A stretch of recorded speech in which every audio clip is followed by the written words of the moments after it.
I'm a teacher of theory of Chinese medicine, but I want to make it clear right from the very beginning that everything that I'll say here, I'll say from the perspective of a practitioner. Let's maybe go for a moment to the question of what is medicine in general? And to me,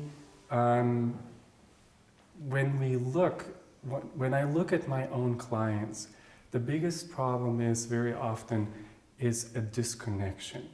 That we live in a world where there is no meaning anymore. There's no purpose anymore.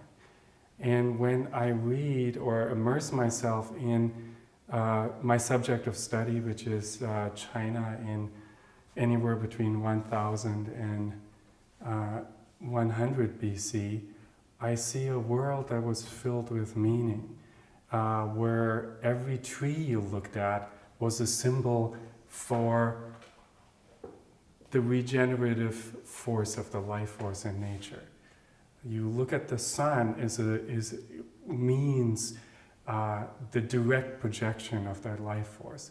You look at the moon, and it was a picture of the reflection of that life force on another plane. And what I see in my clients is their shoe is just their shoe, their car is their car. There is some mass of chemicals breathing next to them in the bed when they get up in the morning, rather than this is another human being that carries something that is pointing towards something else.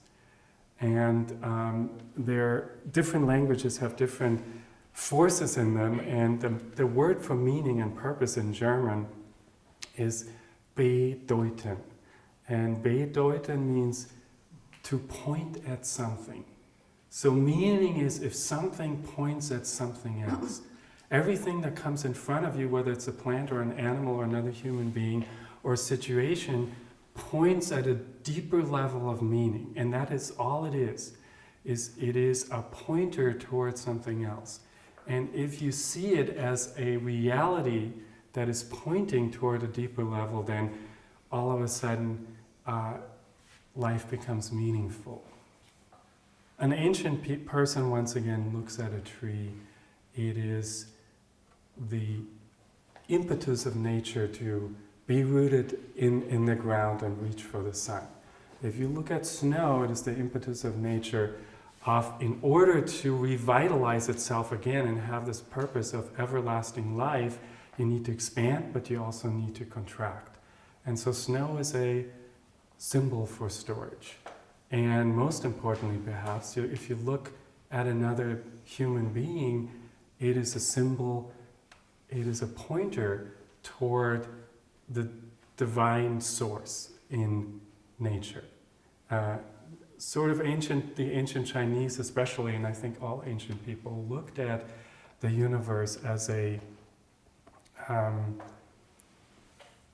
we see that also in the Gaia principle as an evolving body where you evolve from stone consciousness to the vital principle in nature, and then to that vital principle that takes on a consciousness of its own, and in that state then starts to mirror what the universe can be. And so as I just said, if you look at another human being rather than looking at them as just a bunch of chemicals or somebody who gives you a bunch of trouble or is a reason for your anger, it is you see in them the potential of that reflection of what life can be and what you can be. And all of a sudden, it just these things that sound very simple bring you into a totally different state of being. That is the basis for health. Real medicine, from an ancient perspective, is not interested in symptoms. It asks about symptoms because they are symbols for a deeper state of reality that they point at, which is the energetic reality and the consciousness reality that causes them in the first place. If you would drive in your car, for instance, and some kind of an alarm light comes on, let's say for the oil reservoir, of course you're not punching out the light to make it go away.